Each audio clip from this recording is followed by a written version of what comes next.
Hello again.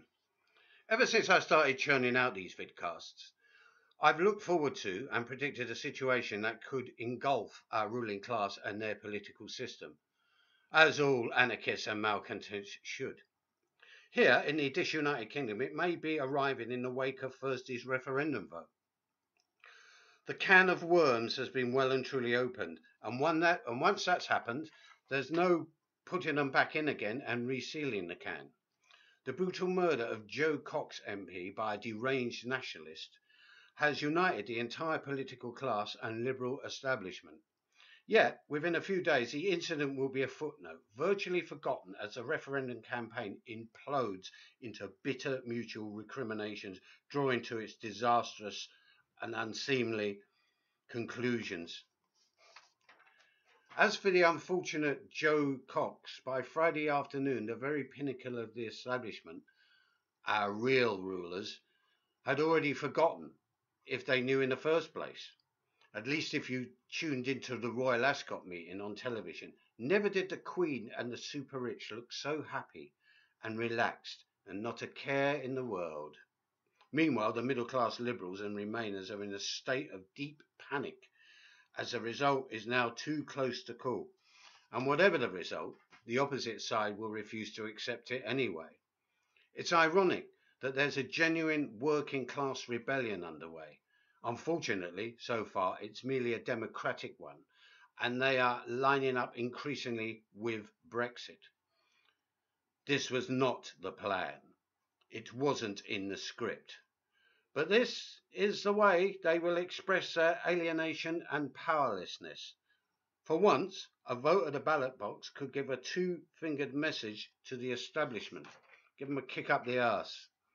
Meanwhile, the semi-beatification of Jo Cox, despite it, the majority of the working class are shrugging their shoulders and saying, pity it wasn't some bloody Tory that got it.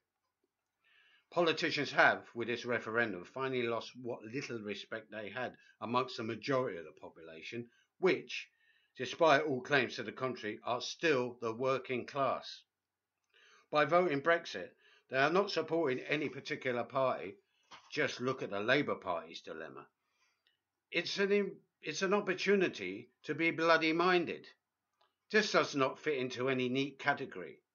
As for the Lexiters, they are beneath contempt, like a rattling tin can on a string tied to the bumper of an out-of-control car driven by Boris Johnson and Nigel Farage. But there is another way to express discontent with this whole show, and that is by refusing to vote in this referendum farce. Why choose between neoliberal capitalism or neo-feudal capitalism?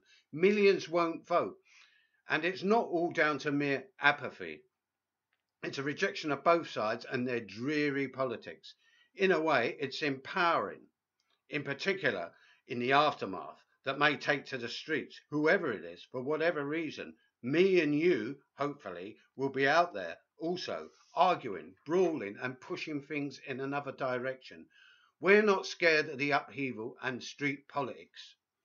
There is a great fear hovering over all the ruling class fractions as the results come in. Could it be, at last, they finally began to lose their grip? Remember, in their arrogance, they went ahead with this seemingly token referendum, and now they are facing loss of control as it doesn't pan out as expected. Can of worms? More like Pandora's box. Whenever they lose control, for whatever reason, opportunities arise. Such things happen unexpectedly, by chance, when the ruling class loses the plot. Revolution becomes part of the agenda. A return to normality now is unlikely. We've had enough, so whatever it is, bring it on. Here's my voting card, my voting slip, and here's my reaction.